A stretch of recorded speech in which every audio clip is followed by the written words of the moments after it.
자, 여러분 70번 보겠습니다.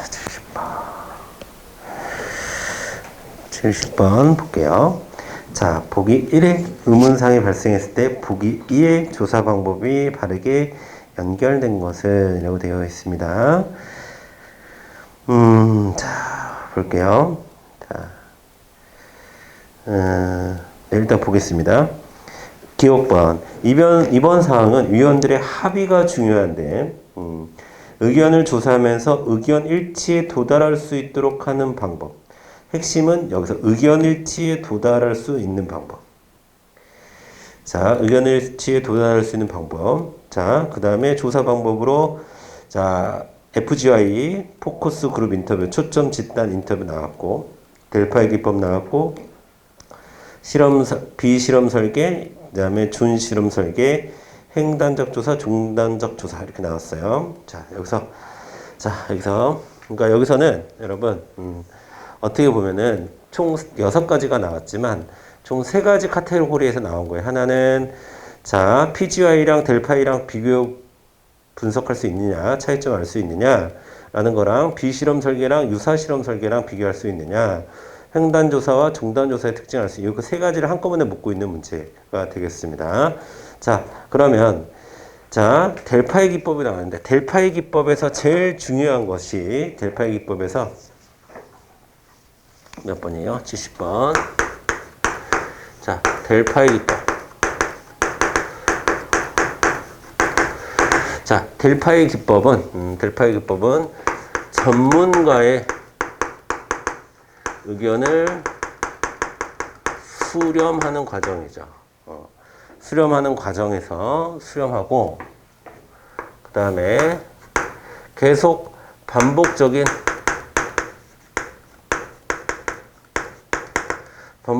소통을 합니다. 그러면서 자, 주고받고 하는 거죠. A씨는 이렇게 주장하는데요. B씨는 이렇게 주장하는데 이렇게 주고받게 하면서 자, 자, 의견의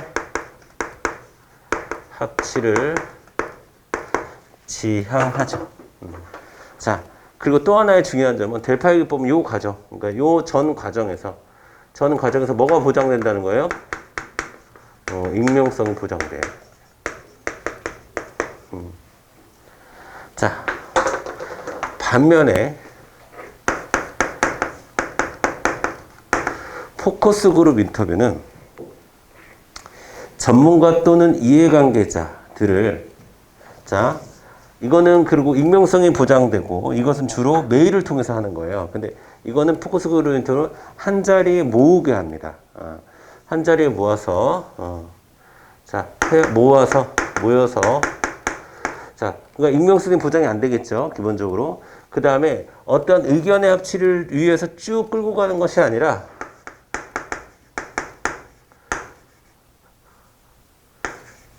자유로운 토론을 하게 내비를 둡니다. 내비를 둬요. 그 안에서 연구의 주제라든가 조사의 주제가 될 만한 걸 찾아내는 거예요. 자유롭게 얘기하라고 해놓고서. 자, 찾아내는 거기 때문에, 자, 이거는 보통, 연구 주제를 찾는 사전조사에 적합한 거죠.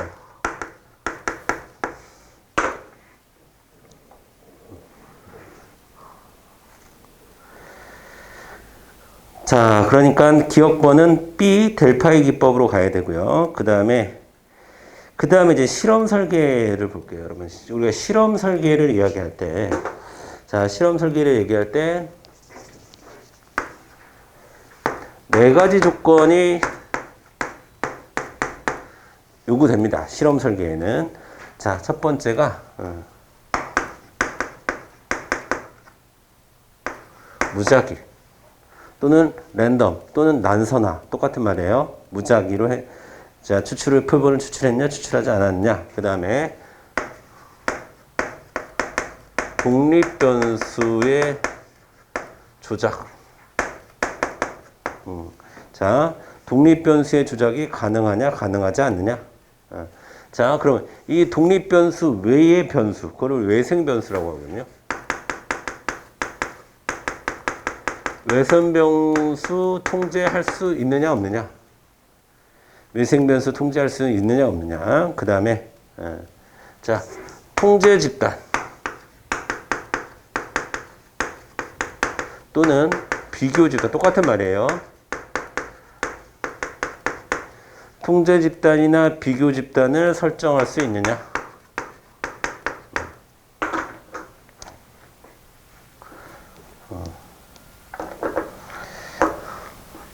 자, 여러분 보세요.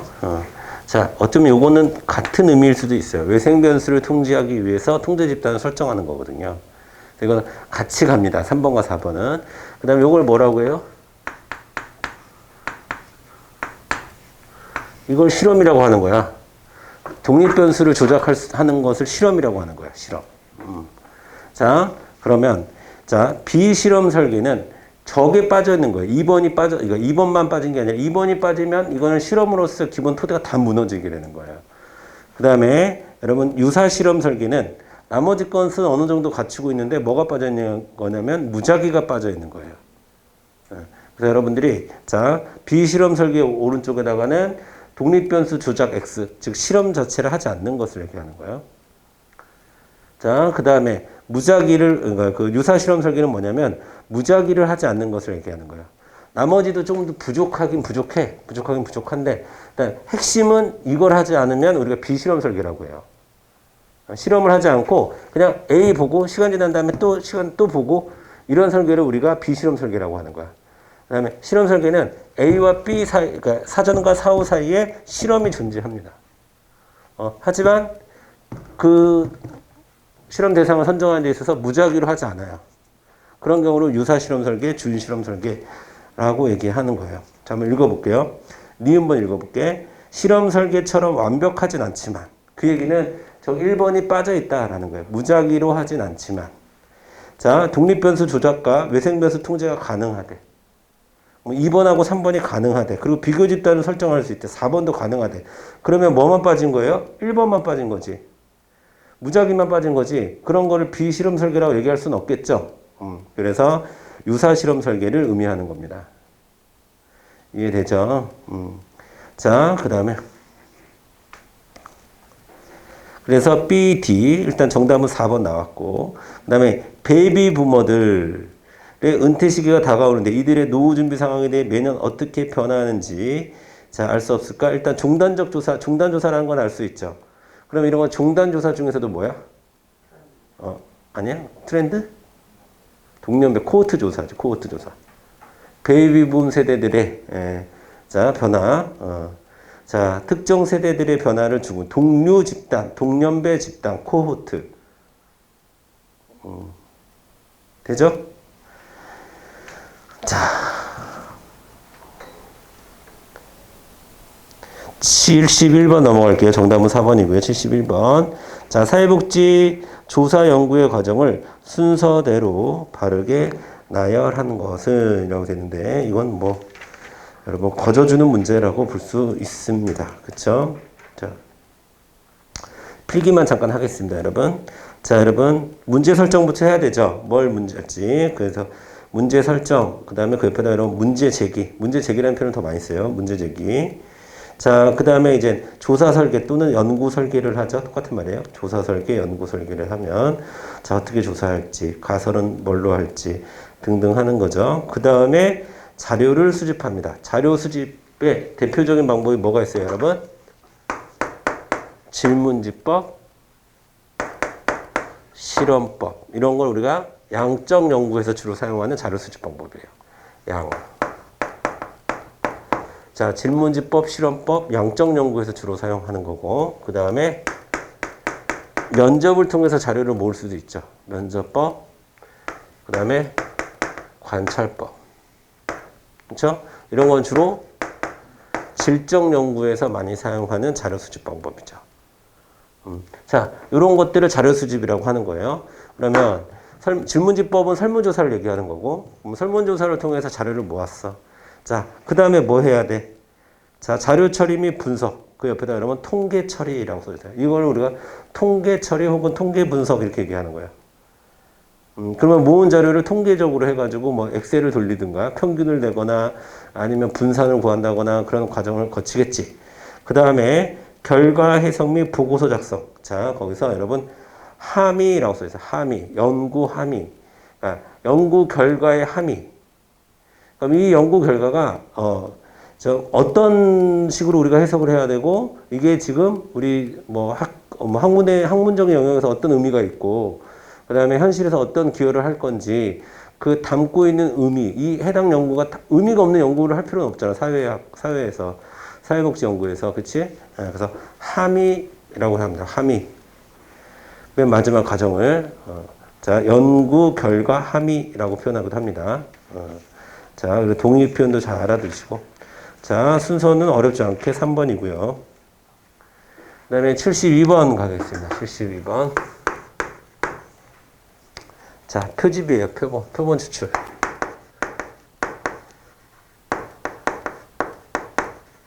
자 표본 추출을 줄여서 여러분 표집이라고 얘기하는 거야. 시험에서는 표집 방법 이렇게 나올 수도 있어요. 표본 추출 방법. 자 해당하는 표본이 해당하는 개체가 표본으로 뽑힐 확률을 알 수 있으면 우리가 확률 표본 추출이라고 얘기하죠. 사전에 그 확률을 알 수 없으면 그걸 우리가 비확률이라고 얘기합니다. 그러니까 확률 표본 추출이라고 하는 것은 뽑힐 가능성이 모두가 동일한 상태인 거예요. 근데 비확률 표본 추출이라고 하는 것은 조사자의 의도가 담겨져 있기 때문에 이거는 뽑힐 확률이 공정하지가 않아. 확률적이지가 않아요. 그런 거 얘기하는 거예요. 자, 근데 제가 실제로 여러분들이 구분하실 때는 자, 확률에선 반드시 한 번에 뭐는 있다? 무작위가 있다. 반드시 한 번에 무작위는 있어요. 이게 무작위라는 말이 사실은 확률을 똑같게 만들어주는 거예요. 무작위라는 거 확률을 똑같이 만들어주는 겁니다. 자, 그러면 확률 표본 추출 4개, 비확률 표본 추출 4개 외우고 있어야 돼요. 자, 먼저 확률 표본 추출, 단순 무작위. 이거는 난수표 가지고 혹은 컴퓨터 프로그램 가지고 그냥 돌리는 거예요. 무작위로 뽑는 걸 얘기하는 거. 그 다음이 여러분 뭐가 있냐면 체계. 그 다음이 뭐가 있어요, 여러분? 층화. 그 다음에 군집.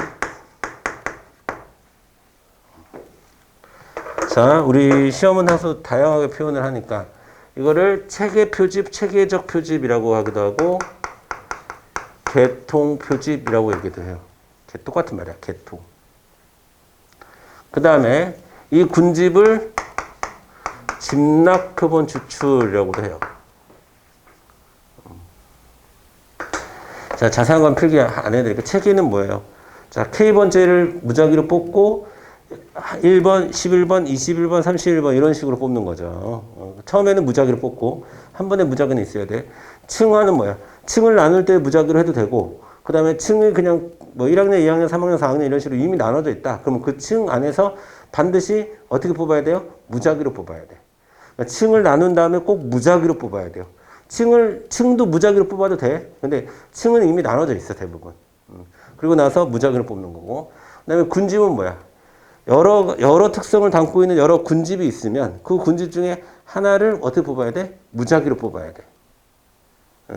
그러면, 자, 여러분 보세요.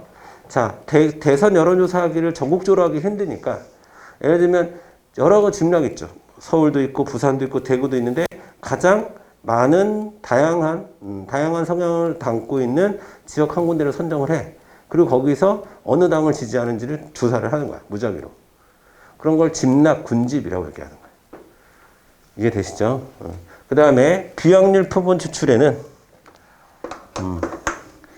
편의 표본 추출. 편의.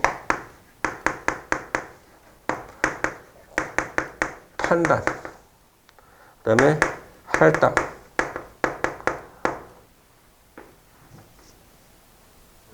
그 다음에 눈덩이. 여기도 여러분 판단을 뭐라고 하냐면 유의라고 해요. 유의 이 눈덩이를 뭐라고 하냐면 누적 표본 추출 이렇게 얘기해도 돼요. 눈덩이 굴리면 누적되잖아. 하나하나 볼까? 편의는 가장 편하게, 그러니까 즉 내가 지금 여기 나가자마자 제일 먼저 빨리 만나는 사람에게 설문조사하는 표본을 삼는 것을 편의라고 하는 거야. 내가 만나기 쉬운 사람들. 그 다음에 판단은 뭐냐면 유의나 판단은 뭐냐면 조사자 또는 연구자의 의도가 담겨져 있어야 돼. 아, 이 사람들이 내 연구 목적에 맞는 대상일 거야 라는 의도에 맞게끔 선정된 표본을 얘기하는 거예요. 이 사람들이 특성을 잘 가지고 있을 거야. 자, 공무원 수험생들이 사회복지 개론에 대해서 어떤 생각을 갖고 있는지 조사를 하려고 하는데, 아, 다른 학원보다는 뭐 공신의료 학생들에게 조사를 하면 좋을 거야. 내가 조사를 하는데 공신의료 학생들에 대해서 내가 잘 알아. 그 친구들은 사회복지학 개론에 대해 잘 설명할 거야. 그게 유의 판단이에요. 그리고 또 유의 판단일 수도 있고 내가 다른 학원보다는 공신의료 학원에서 조사하는 게 더 쉽겠지. 그러면 편의 판단이라고 볼 수도 있겠지. 그 다음에 공신의료 학생들을 대상으로 한 뭐 10명의 샘플을 뽑고 뭐 다른 학원에서도 10명의 샘플을 뽑고 또 다른 학원에서 10명의 샘플을 뽑아서 하자. 이런 것을 할당이라고 하는 거야. 할당. 10명씩 할당해가지고 하는 거야. 근데 이것도 그 과정에서 무작위가 들어가진 않아요. 그러니까 층화와 할당을 잘 비교해야 돼. 층화와 할당은 둘 다 층을 나눠요. 동질의 의미를 갖고 있는 층을 나눠. 그런데 이건 그 뒤로 무작위를 하는 거고 이건 무작위를 하는 게 아니에요. 할당은. 이해되시죠? 눈덩이는 뭐야? 자신을 드러내고 싶어 하지 않는 사람들. 그런 사람들이 조사 대상일 때 점점 눈덩이 불러나가듯이 소개로 점점 만나가는 거. 뭐 우리 수업 시간에 자주 얘기하는 도박 중독자들은 자신이 도박 중독자라고 드러내지 않잖아요. 그럼 또 같이 도박 중독에서 이제 극복하기 위해서 노력하시는 선생님 한 번만 더 소개시켜 주세요 하고 이렇게 점점 많아지는 것을 눈덩이 표집이라고 하는 거죠. 자, 볼게요. 이제 72번 보겠습니다. 모집단에서 다수의 하위 집단을 먼저 무작위 추출한 뒤 하위 집단별로 최종 자료 수집의 표본 단위를 무작위로 추출했다. 자, 무작위로 추출했다. 자, 일단 여러분 여기서 1번, 3번 답 될 수 없죠. 무작위가 지금 2번씩이나 나왔으니까. 그렇지? 1번, 3번은 비확률이잖아. 1번, 3번 비확률이고. 그 다음에 자, 여기서 답이 될 수 있는 건 집락입니다. 집락. 자, 모집단에서 대한민국 국민에서 다수의 하위 집단 먼저 추출한 다음에 하위 집단별로 그 다음에 자료 수집의 표본 단위를 무작위로. 예를 들면 어떻게 집락을 꼭 하나의 집락만 군집만 뽑으라는 법은 없어요. 제가 예를 쉽게 하기 위해서 아까 하나의 집단을 얘기했는데, 자, 전국에 수없이 많은 지역이 있어. 근데 여기서 고양시하고 그다음에 고양시하고 강원도 춘천시, 그다음에 전라도 무슨 시 이런 식으로 뽑아가지고 여기를 무작위로 조사를 하면 그것도 집락이에요. 뭔 말인지 아시겠죠? 근데 이들을 뽑을 때 할당으로 하지 않고 무작위로 뽑는 거야. 무작위로 뽑으면 충청도가 2개일 수도 있어. 충주가 2개일 수도 있고. 그래서 상관없어요. 무작위로 뽑는 거니까. 이해되시죠? 자, 그런 걸 집락표지법이라고 얘기를 합니다. 그래서 7번의 정답은 2번이 되겠습니다. 2번. 됐죠? 자, 그 다음에 73번. 문항수는 많지 않지만 각각 한 문제당 하나의 주제를 담고 있어서 설명할 건 좀 많아요. 자, 73번 보겠습니다. 13번. 자, 이번은 오류예요. 오류. 자, 오류. 자, 자료 분석은 자료가 수집된 이후에 수집된 자료를 분석하고 해석하는 걸 자료 분석이라고 한다. 그렇죠? 그렇게 중요한 얘기는 아니고 쭉쭉쭉쭉 내려가는데 이때 분석 단위에 적용상 오류가 발생할 수 있는데, 자, 어떤 오류냐면 집단 또는 집합체에 발견된 내용을 개인에게 적용하는 오류가 발생한다. 즉 특정 지역의 노령화 비율이 높고 그 지역의 특정 정당 지지율이 높다고 해서 해당 지역의 노인이 그 정당을 지지한다고 잘못된 결론을 내리는 것을 말한다라는 겁니다.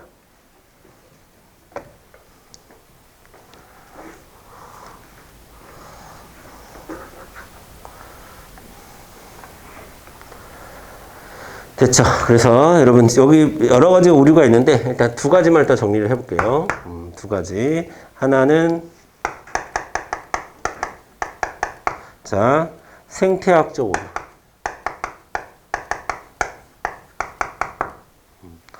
지금 몇 번이에요? 73번. 그다음에 또 하나는 개별주의적 오류라는 거예요. 혹은 개인주의적 오류라고도 불러요. 자, 이건 뭐냐면 생탁적 오류는 뭐냐면 집단의 특성을 개인의 특성으로 보는 오류.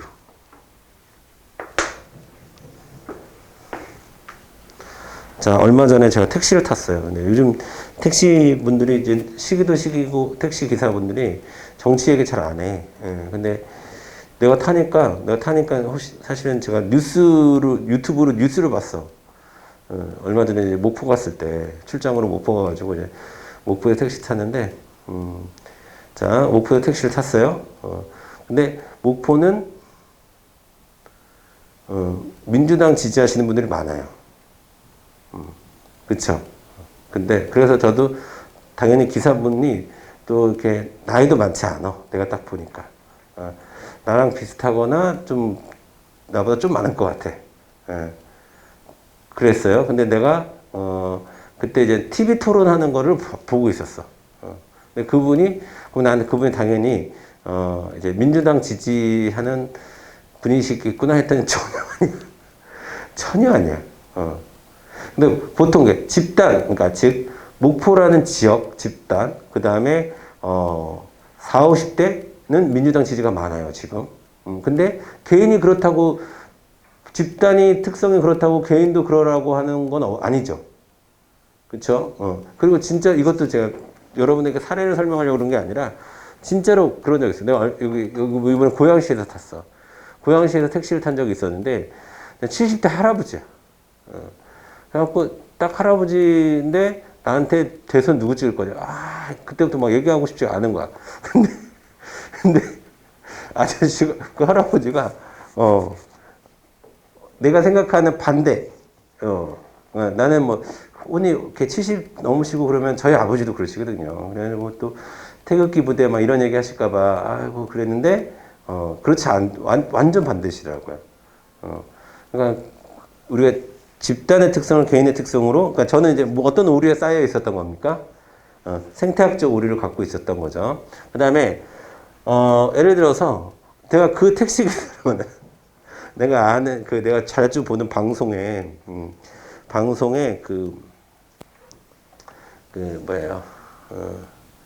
그 출연자가 한 명 있는데 그 사람은 확신한데 누구가 이번에 당선될 거래. 확신한데. 왜 그러냐고 사람들이 물어보면 본인이 아침마다 약수터를 가는데 그 약수터의 사람들이 만나는 사람마다 다 그 후보를 지지한대. 자, 이건 뭡니까? 사실 어떻게 보면 개인이죠. 개인의 특성이 그러면 어떻게 그분이 아침마다 만나는 약수터에서 만나는 분들이 국민 전체를 대변할 수가 있나? 그럴 수는 없잖아. 근데 그 사람은 뭐야? 개별주의적 오류를 갖고 있는 거죠. 그리고 요즘엔 그래요. 그러니까 솔직히 저랑 정치적 생각이 다른 사람들을 많이 만나기가 힘들어. 보통 비슷비슷한 사람끼리 만나. 그러니까 다 그런 줄 알아. 그렇지 않은 사람들도 많은데. 그러니까 이런 게 다 개별주의적으로 해요. 자기가 유튜브 맨날 똑같은 거 보죠? 그럼 맨날 똑같은 것만 떠. 알고리즘에 의해서. 그럼 세상이 다 그런 줄 알아. 그렇잖아요. 그러니까 그런 것이 이제 논리적으로 얘기하면 그런 개별주의적 오류라고 얘기하는 거예요. 자, 이해되시죠? 그 다음에 퇴행적 오류는 뭐 여기서 얘기할 가치가 없는 거고 인과관계적 오류도 가치가 없습니다. 한 가지 근데 우리가 알아둬야 될 것은 자, 정답은 3번인 건 일단 알겠고 4번이 중요합니다. 그러니까 3번을 통해서 여러분 요거까지는 챙겨 주셔야 돼요. 요거까지는 개인의 특성을 집단의 특성으로 보는, 자, 개별주의적 오류까지 알아두셔야 되고, 그다음 또 하나의 오류를 알아둬야 되는데, 그게 바로 4번 환원주의적 오류입니다.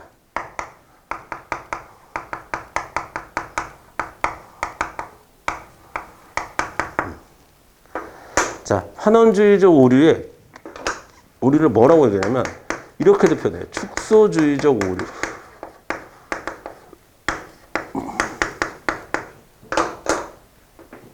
자, 하나의 사회 현상이 발생하려면 여러 가지 요인이 존재합니다. 여러 가지 요인이 존재합니다. 그런데 그거를 단 하나의 이유로 이렇게 축소시키는 것. 그런 것을 여러분, 축소시키는 것. 이런 것을 여러분, 환원주의적 오류라고.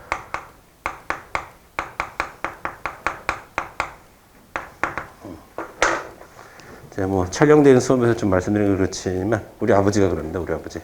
우리 아버지는 식사하시다가 숟가락이 떨어져도 문재인 정부 때문이야. 모든 문제, 이 세상의 모든 문제는 문재인 정부 때문이래. 자, 그런 거를 우리가 환원주의적 오류라고 얘기하는 거예요. 환원주의적 오류. 자, 74번 가겠습니다. 74번.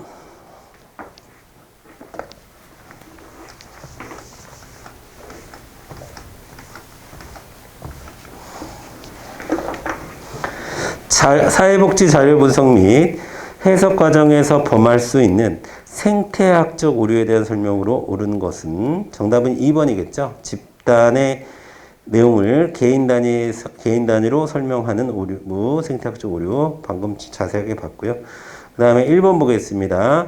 측정 환경의 불안정으로 수집된 자료값이 일관성을 보이지 못하는 건 이건 오류로는 설명할 수 없고 이런 걸 뭐라고 하냐면 신뢰성 또는 신뢰도가 떨어진다고 얘기하는 거죠. 일관성이 떨어진다는 것이 신뢰성이 떨어진다라는 거예요.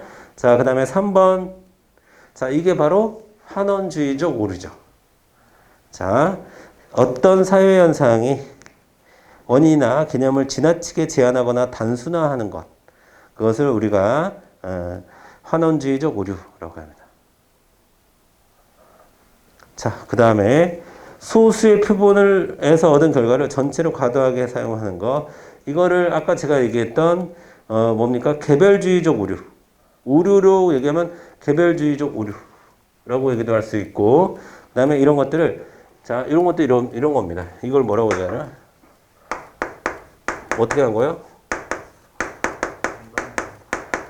과도한 일반화의 결과죠. 과도한 일반화 이렇게 얘기할 수도 있어요. 과도한 일반화 혹은 개별주의적 오류. 자, 그래서 74번 오류까지 봤습니다. 그쵸? 자, 그 다음에 43페이지에 75번 이제 척도, 측정과 척도 가도록 하겠습니다. 자, 75. 자, 볼게요. 자, 명목척도가 있어요. 명목척도가 뭔지는 여러분에게 설명 안 드려도 여러분 다 아실 거라고 보고요. 그 다음에, 자, 학점은 명목척도일 수가 없죠. 명목척도는 뭐 축구선수의 등번호라든가 성별, 뭐 이런 게 명목척도가 되는 거죠. 자, 학점은 뭘까요, 그러면 학점은? 서열척도. A학점, B학점, C학점, D학점, F학점 이렇게 나오는 것은 서열척도입니다. 그런데 만약에 학점이 점수로 나왔어. 80점, 40점, 50점, 60점. 그러면 60점과 80점의 간격은 20점이죠. 40점과 60점의 간격도 20점이죠. 그래서 이런 거는 점수로 나왔을 땐 등간척도입니다. 근데 그게 아니라 수미양과 혹은 A, B, C, D, F 이렇게 나오면은 그거는 서열척도라고 볼 수가 있겠죠. 그 다음에 몸무게는 대표적으로 비율척도입니다. 비율척도. 자, 몸무게는 절대 0점 있어요, 없어요? 있죠. 0kg, 0g이야. 그러면 무게가 있다, 없다? 없다. 0이 있죠, 0이. 그런 걸 절대 0점이라고 하는 겁니다. 이해되시죠? 그러면 이렇게도 얘기할 수 있나? 몸무게가 40kg야. 근데 몸무게가 80kg야. 그러면 몸무게가 80kg인 사람은 몸무게 40kg인 사람의 두 배의 무게예요? 그렇게 얘기할 수 있으면 그건 비율척도야. 이해돼요? 비율척도입니다. 자, 어떤 사람이 학점이 50점이 나왔어. 어떤 사람이 100점이 나왔어. 그러면 50점을 맞은 사람, 100점을 맞은 사람은 50점을 맞은 사람보다 2배 공부 더 잘하나? 그렇게는 얘기할 수 없어. 그러면 등간척도야. 이해돼요? 자, 그러니까 몸무게는 비율척도입니다. 그러니까 1번 틀렸고요. 2번 결혼 여부, 성별, 뭐예요? 이런 게 바로 명목척도죠. 기혼, 미혼, 뭐 돌싱, 뭐 이런 식으로 얘기할 수 있는 거. 자, 그 다음에 성별, 역시나 명목척도, 남녀. 그 다음에 등간척도. 자, 토익 점수, 등간척도입니다. 등간척도예요. 지능지수, 등간척도입니다. 여러분, IQ가 50이야. 그러면 IQ가 0이야. 그럼 생각이 없나? 그런 건 아니잖아. IQ가 50이고 IQ가 100이야. 그럼 2배 더 똑똑하나? 또 그렇게 단정져서 얘기할 수는 없어요. 그러니까 이런 걸 등간척도라고 얘기합니다. 자, 그 다음 비율척도, 학년. 여러분, 2학년보다 4학년이 2학년보다 2배 더 많죠. 2배 더 공부 많이 한 거죠. 2배 더 학교를 오래 다닌 거죠. 이해돼요? 자, 학년. 그 다음에 온도. 자, 10도하고 20도하고는 여러분 10도, 0도는 뭐예요? 0도. 잠깐만요. 아, 죄송합니다. 학년은 등간척도죠. 죄송합니다. 학년하고 온도 둘 다 등간척도네요. 죄송해요. 학년은 그렇게 얘기할 수 없죠, 여러분. 2배라고 얘기할 수는 없지. 4학년이 2학년이 2배라고 얘기할 수는 없지. 근데 간격이 같을 뿐인 거지, 그치? 학년 등간, 서열척도라고도 볼 수 있는데, 왜냐하면 등간척도가 서열척도의 성격을 갖고 있기 때문에. 근데 등간격이라고는 봐야죠. 등간격이죠. 등간격이 보장이 되잖아요. 그렇죠? 그러면 등간척도라고 봐야 됩니다. 등간척도. 자, 우리 측에는 뭐라고 돼 있냐? 등간척도. 등간척도. 자, 이렇게 보시면 돼요. 여러분에게 얘기하면, 자, 명목, 서열, 등간, 비율. 이 있으면 제가 산수적으로 얘기해 줄게. 이건 연산이 안 돼. 자, 남자 더하기 여자, 이런 거 안 돼요. 근데 이 서열척도는 뭐가 되냐면 부등호 표시가 돼요. 그러니까 B보다는 A 학점이 공부를 더 잘한 거구나. 그러니까 B 학점이 C 학점보다는 공부 더 잘한 거구나. 이런 부등호 표시는 되고, 등간척도는 자 플러스 마이너스가 돼야 됩니다. 플러스 마이너스가. 자, 그러면 자 플러스 마이너스가 학년을 뭐 학년을 3학년에서 1학년을 빼면 2학년이 되는 거죠. 뭐 이런 식으로 표현할 수 있다는 거야. 간격이 같기 때문에.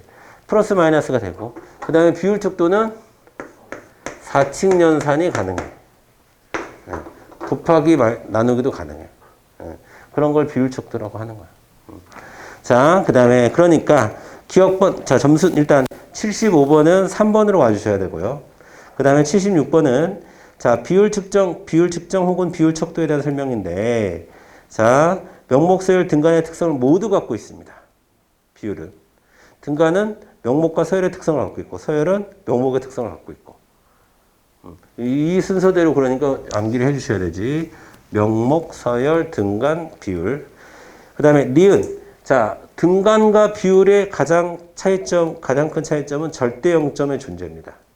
절대 0점이 존재하면 비율, 존재하지 않으면 등간이라고 얘기하는 거야. 그 다음에 디귿, 사칙연산이 모두 가능해요. 비율은. 그래서 틀렸고. 그 다음에 온도하고 지능지수, 아까 봤었죠. 뭐예요? 등간입니다. 둘 다 등간. 온도하고 지능 등간이 해당해요. 그래서 비율 측정이라고 볼 수 없습니다. 정답은 1번으로 가주시면 되겠습니다. 1번.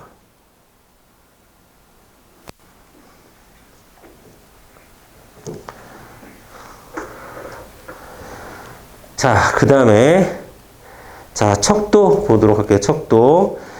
다수의 항목으로 인간의 태도, 속성을 측정하여 자, 응답한 각 항목의 점수를 합산한다. 밑줄 그으세요. 다수의 항목 밑줄, 자, 각 항목의 점수를 합산한다. 그래서 이러한 것을 뭐라고 하냐면 총합평정척도라고 얘기합니다. 총합평정척도.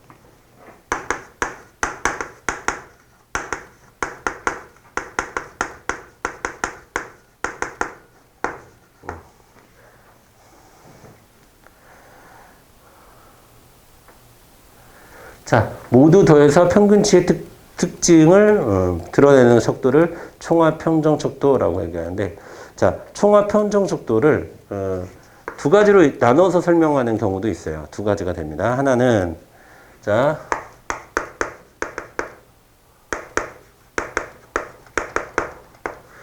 이분법적 총합평정척도라는 거예요. 자, 여러분이 아침 테스트로 OX 문제 보시죠. 그런 게 이분법적 총합평정척도야. 그 다음에 객관식 사지선다형 거 보시죠. 그런 걸 리커트 척도라고 얘기하는 거예요. 리커트 척도. 근데 자, 리커트 척도는 보통 오지선다입니다. 그렇죠? 그래서 정도의 차이가 좀 있죠. 정도의 차이가 있습니다. 그래서 아주 좋다, 좋다, 그저 그렇다, 나쁘다, 아주 나쁘다. 이런 식으로 구성되어 있는 척도를 우리가 리커트 척도라고 얘기해요. 그러면 여기서 자, 총합평정 척도래. 그 위에 또 응답한 각 항목의 점수를 합산하는데 그게 총화야, 총화. 자, 그러니까 총합평정 척도래요. 근데 다수 항목으로 돼 있대. 그러면 자, 이분법적이 아니라 리커트 척도를 얘기하는 거겠죠. 5점 척도를 주로 사용하는 리커트 척도고, 사회과학에서 가장 많이 사용하는 척도는 바로 리커트 척도입니다. 우리가 설문지 같은 거 할 때 가장 많이 만나는 것은 리커트 척도가 되는 거예요. 정답은 4번으로 가져주시면 되겠고. 자, 그 다음에 자, 이건 보통 리커트 척도의 경우에는 보통 5점 척도를 많이 사용합니다.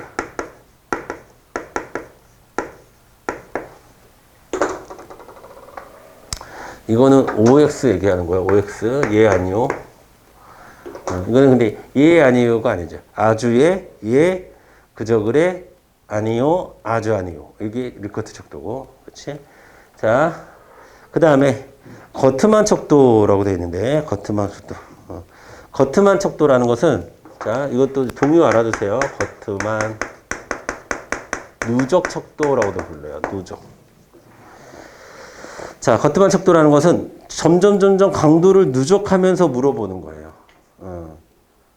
그러니까 예를 들면 어떤 사람이랑 친구가 될 수 있나요? 어떤 사람은 한 마을에 살 수 있나요? 어떤 사람이랑 부딪힐 수 있나요? 점점 저는 지금 강도를 약하게 한 거죠. 어떤 사람이랑 한 지역에 살 수 있나요? 어떤 사람이랑 한 이웃으로 살 수 있나요? 어떤 사람이랑 일주일에 한 번씩 교류를 할 수 있나요? 어떤 사람은 친구가 될 수 있나요? 어떤 사람은 결혼을 할 수가 있나요? 점점 관계의 정도가 계속 누적적으로 이렇게 변화하는 걸 느껴지시죠? 그런 것을 거트만 척도라고 얘기하는 거예요. 그 다음에, 자, 거기 또 뭐 있어? 보가더스 척도.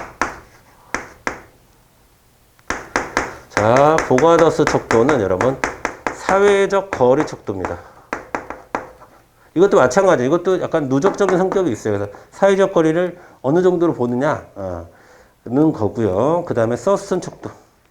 여러분, 서스턴 척도는 어떻게 정리하셔야 되냐면, 이렇게 여기서 발전된 게 서스톤이에요. 자, 서스톤. 자, 리커트 척도를 기본으로 해서 리커트 척도에 정확한 점수를 부여해 줍니다. 점수를. 그러니까 예를 들어서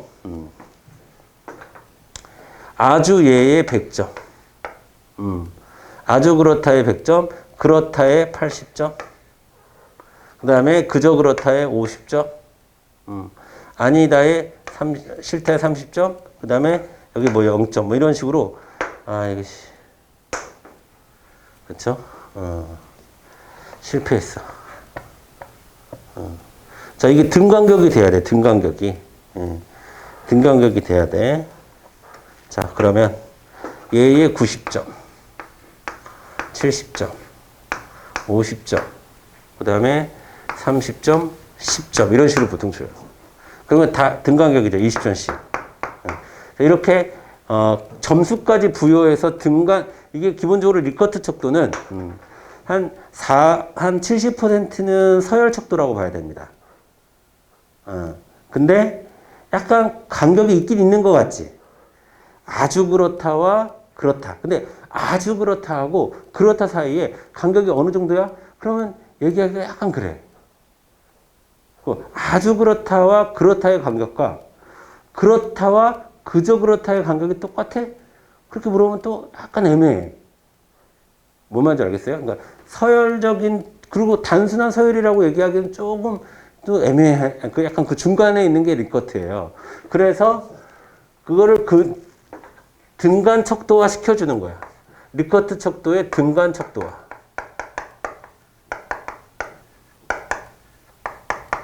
자, 항목에 뭐를 부여함으로써? 점수를 부여함으로써 자, 리커트 척도를 등간 척도화 시켜주는 척도를 우리가 서스턴 척도라고 얘기를 하는 거예요. 자, 깊이 들어가지 마시고 이 정도만 여러분이 알아두셔도 됩니다.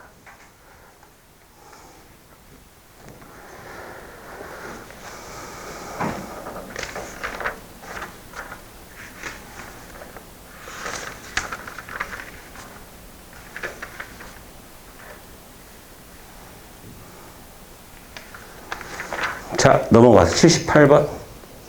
이번엔 신뢰도와 타당도. 자, 여러분, 기본적으로 신뢰도는 일관성. 그렇죠? 일관성. 타당도는 정확성.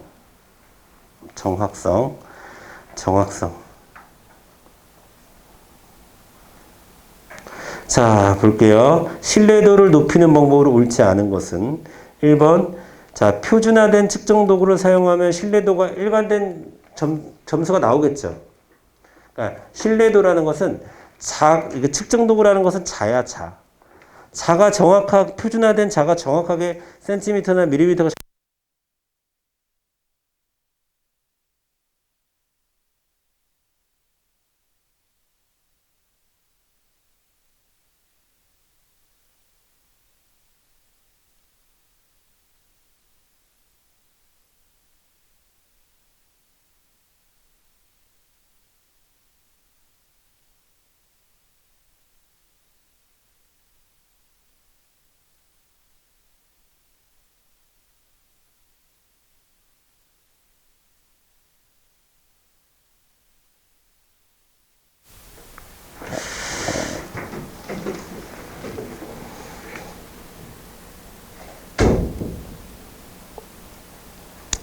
다른 과목은 안 그렇다는데 왜 나는 자꾸 이게 꺼지지? 고민이네. 자, 78번 보겠습니다. 신뢰도. 자, 측정 도구는 표준화될수록 일관성은 커지는 거고요. 응답자가 잘 모르거나 무관심한 거는 측정하지 않아야 일관성이 높아질 겁니다. 그 다음에 세 번째. 자, 측정 항목의 수를 늘리고, 그 다음에 항목의 선택 범위의 값은 넓히는 것이 좋다. 라는 겁니다. 넓히는 것이 좋다. 자, 보세요. 자.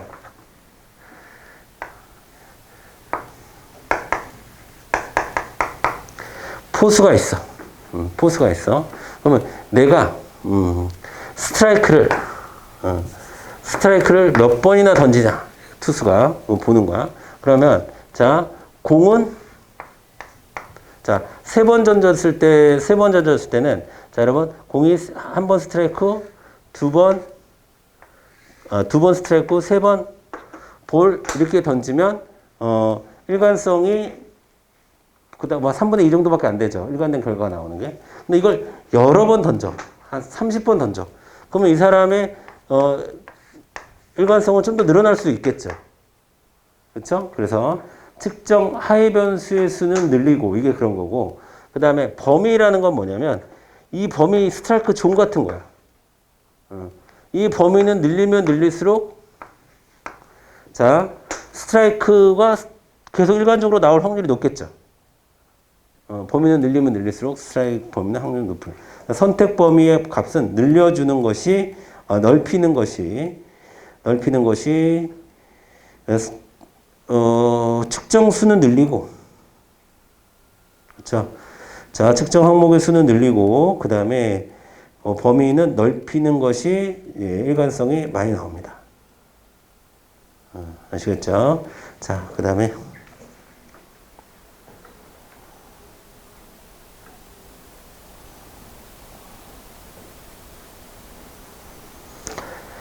됐습니다.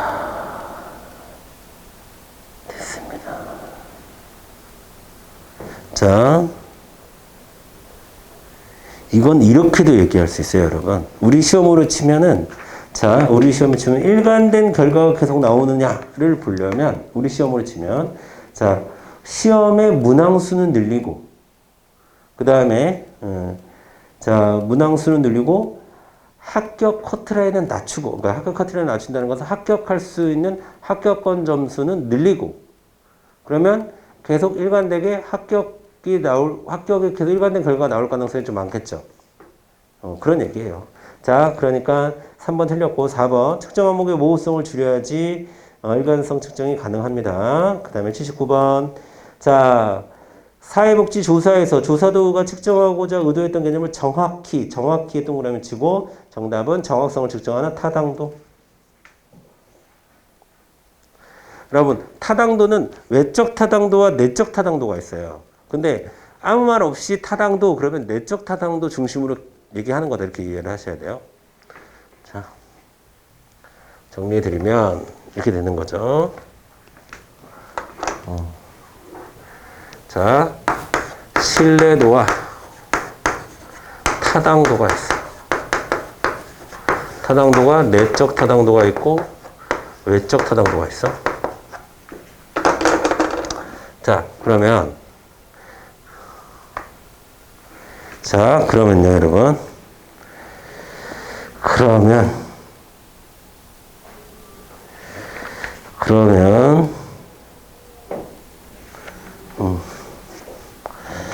아니야.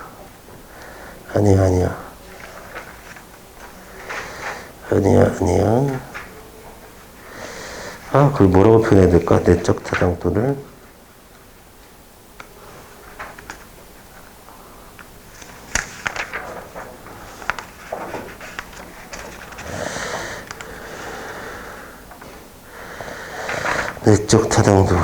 내적 타당도를 뭐라고 표현하는 게 좋을까요? 자, 일단 갑시다. 설명하다 보면 생각이 나요. 자, 여러분 보세요. 신뢰도는 뭐라고? 일관성. 타당도는 정확성. 자, 근데 여러분, 내적 타당도라는 것은 생각났어, 단어가. 내적 타당도라는 것은 뭐냐면, 여러분 보세요. 이걸 의미하는 거예요. 설명의 정확성, 설명력. 뭐의 설명력? 독립변수의 설명력. 자, 정확하게 그것 때문이라고 얘기할 수 있어? 이게 내적 타당도예요. 그것 때문이라고 설명할 그게 그 정도의 힘이 있어? 설명력, 검증력 뭐 다 됩니다. 외적 타당도는 그 독립변수에, 그 정확한 그 독립변수에 뭐냐면, 야, 다른 환경에서도 적용할 수 있어? 이걸 따져요.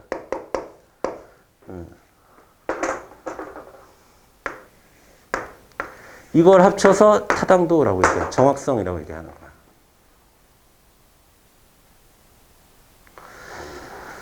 자, 됐습니다.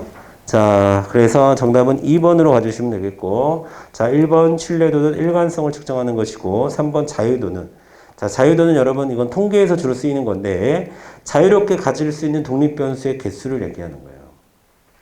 자유롭게 가질 수 있는 독립변수의 개수를 자유도라고 얘기합니다. 자, 여러분 보세요.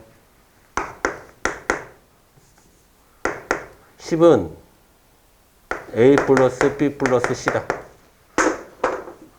자유도 몇이에요? 자, 이거는 아무 값이나 가질 수 있죠. 이게 3이야. 그리고 이게 뭘로 할까? 2야. 그러면 C는 자유롭게 독립변수의 값을 가질 수가 있어요? 없지. 무조건 5가 돼야 되잖아. 이 A와 B에 의해서 규정되잖아. 그래서 독립변수가, 이건 종속변수고, 종속변수 결과, 독립변수는 하나, 둘, 셋이 되는 거야. 그러면 자유도는 얼마냐? n-1 이렇게 얘기해야 돼. 하나, 둘, 셋, 보면 2 이렇게 해야 돼. 이 두 변수만 자유롭게, 값을 가질 수 있습니다.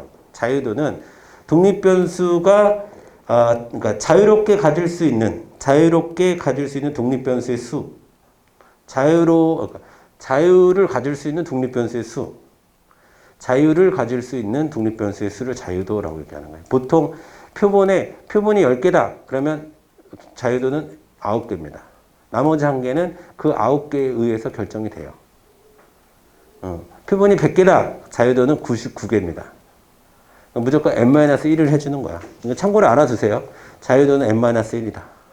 산포도는 자 표본의 흩어짐의 정도, 퍼짐의 정도를 얘기하는 거고. 80번 갑니다. 신뢰도와 타당도에 대한 설명을 가장 옳은 것은 신뢰도에서 질적 연구자와 양적 연구자는 다르게 접근한다. 그렇지. 자, 신뢰도라는 것은 일관성을 측정하는 거예요. 근데 양적 연구자와 질적 연구자는 이 자료의 신뢰성을 판단하는 기준이 다르죠.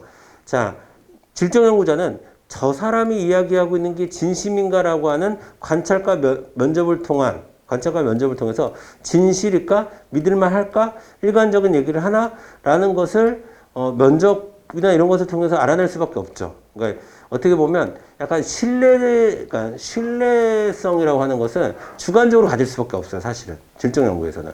근데 양적 연구에서는 그렇지 않습니다. 그래서 양적 연구에서 써주세요. 검사를 하고 다시 검사하는 방법. 검사 재검사법. 그 다음에 비슷한 양식을 동시에 시험 보는 거 유사 양식법. 자, 그 다음에 반분법. 반을 나눠서 시험을 보는 거 반분법. 이거 다 우리가 수험 생활할 때 사실 하는 거야. 자, 우리가 어떤 문제, 우리가 기출문제 계속 풀어보죠. 그것도 일관성을 측정하는 방법이기도 합니다. 그 다음에 우리 모의고사 같은 거 풀어보죠. 그게 유사양식법이라고 하는 거야. 그 다음에 우리가 홀수 문제 풀고 짝수 문제 풀고 이런 게 반분법이라고 하는 거고. 자, 이런 식으로 일관성을 측정합니다. 즉 신뢰도를 측정해요. 양적 연구일 경우에는. 근데 질적 연구일 경우는 저렇게 측정을 못해요. 그래서 1번이 정답이고요. 2번 좋은 척도는 100% 신뢰를 가질 수 있다. 여러분 일관성이 100%일 수는 없어요. 여러분이 시험에서 한번 100점 맞았다고 해서 그 다음 시험에 무조건 100점 맞고 또 100점 맞고 또 100점 맞고 또 100점 맞고 그런 사람이 있나요? 아니면 내가 77.5를 맞았어. 100점이 어려워서 안 돼요. 아니야. 그럼 77.5를 맞았어. 그러면 그 다음에 또 77.5를 맞고 또 77.5를 맞을 수 있나? 그렇게도 힘들죠. 그래서 100% 신뢰도를 가질 수는 없습니다. 그 다음에 신뢰도와 타당도는 상관성이 없다? 왜 상관성이 있죠? 여러분 그 옆에다 또 써줍니다. 자, 그 옆에다 또 써주세요. 이건 중요한 거야. 자, 타당도가 높으면 신뢰도는 어떻게 돼요? 타당도가 높아. 신뢰도는 높지. 자, 이런 그림이야. 자, 다 가운데 꽂혔어. 어떤 사람이. 다 정확도가 높았어. 그러면 당연히 일관성도 높다는 얘기야. 양궁을 생각하세요. 자, 그러면 타당도가 낮으면 자, 신뢰도는 어떻게 됩니까? 신뢰도는 알 수 없습니다. 자, 왜 그러냐면 자, 타당도가 낮아. 근데 이거 뭐야? 타당도도 낮고 신뢰도도 낮은 거지. 근데 다 7점만 찍어. 양궁 선수가 들어와서 100발을 쏘는데, 아니, 10발을 쏘는데 다 7점이야. 그러면 신뢰도는 있어, 없어? 신뢰도는 높지. 근데 타당도는 여기 가운데 점에서 벗어났으니까 타당도는 낮죠. 타당도는 낮으면, 신뢰도 높을 수도 있고, 아니면 뭐, 5점 찍었다가 110점 찍었다가 5점, 뭐 3점 찍었다가 7점 찍었다가 이럴 수도 있는 거잖아. 이해돼요? 그 다음에 이번에는 신뢰도로 신뢰도가 높으면 타당도는 어떻게 됩니까? 알 수 없지? 이해되죠? 방금 설명한 거랑 똑같아. 이거 신뢰도가 높은데 그렇다고 타당도가 높다고 할 수는 없잖아. 이건 신뢰도도 높고 타당도도 높다고 할 수 있으니까. 그렇죠? 그 다음에 또 뭐야? 신적. 신뢰도가 낮아요. 그러면 타당도는 어떻게 돼요? 당연히 낮아요. 무조건 퍼져 있어. 그럼 무조건 정확도는 떨어진다는 얘기야. 됐어요? 자. 상관관계 있죠? 이 두 가지를 확실히 상관관계 있잖아. 그쵸? 그래서 여러분들이 빨간 글씨만 외웁니다. 어떻게? 타고, 신고, 신저, 타저. 순서 돼. 타고, 신고, 신저, 타저. 타당도가 높으면 신뢰도도 높고, 신뢰도가 낮으면 타당도도 낮다. 그 이외의 경우는 성립하지 않는다. 타고, 신고, 신저, 타저. 되죠? 자, 그러니까 3번은 상관성 있다라고 봐야 되고, 그 다음에 신고, 타고. 우리가 외운 거에 있어? 없지. 우리는 타고, 신고는 외웠어도 신고, 타고는 외우지 않았어?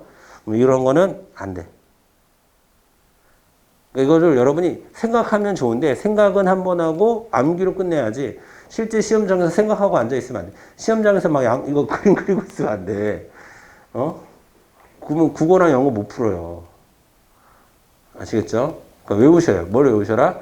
타고, 신고, 신저, 타저. 요것만 외우세요. 자, 쉬었다가 81번부터 다시 가도록 하겠습니다.